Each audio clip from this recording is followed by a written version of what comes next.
How to replace the thermostat. This is a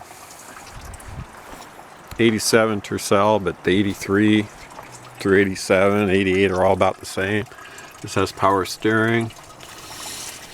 You can see the hose, the lower hose here. This is what we want to get off. There's two 10mm nuts to remove. I'll have to replace the gasket most likely.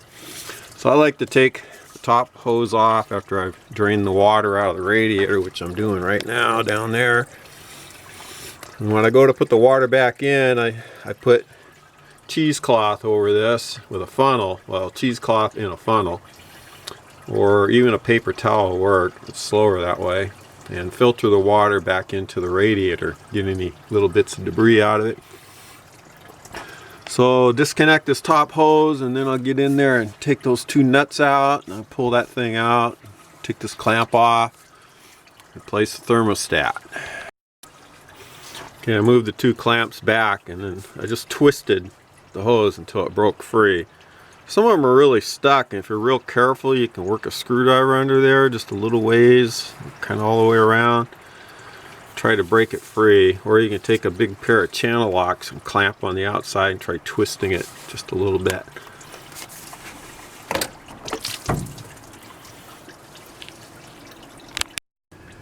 There you can see I got my 1/4-inch drive with a short extension and a 10mm on the bottom nut.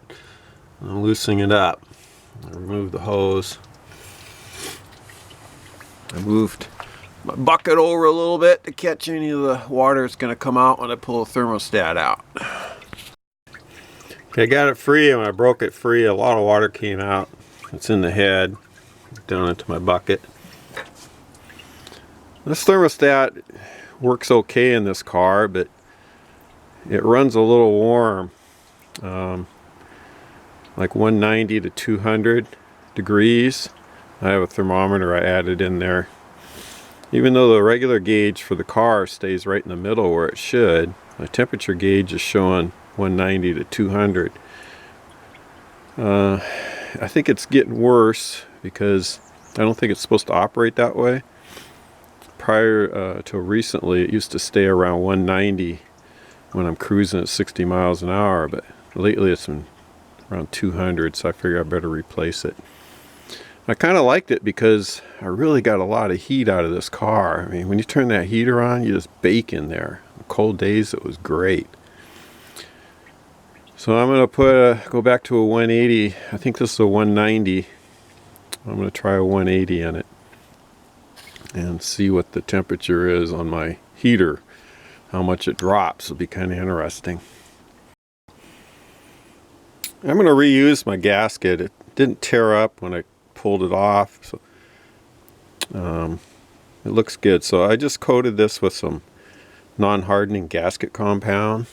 It's black stuff. This is Permatex, but you can get the standard stuff, generic stuff at O'Reilly's and Napa.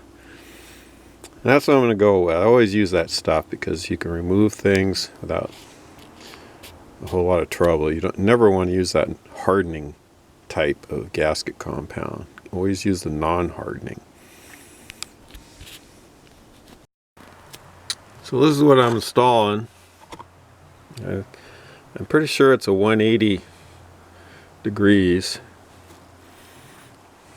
and everything's back together. I put just a quick little screen in there. I put the paper towel, and it'll fill quicker that way. It spreads out over more area. Alright, just a little bit left for let it sit there for a little bit until the bubbles gurgle it down in there, and might even try cranking it over a little bit to get the water to flow, to get the rest of the water in. Well, after replacing that thermostat, it didn't make a dang bit of difference. The car still runs the same as it always did, between 190 and 200 when you're at 60 miles an hour with the heater going full blast and it cranking out a ton of heat. So I always thought it was a thermostat that caused that to happen, but evidently it's just got a very efficient heater core or something.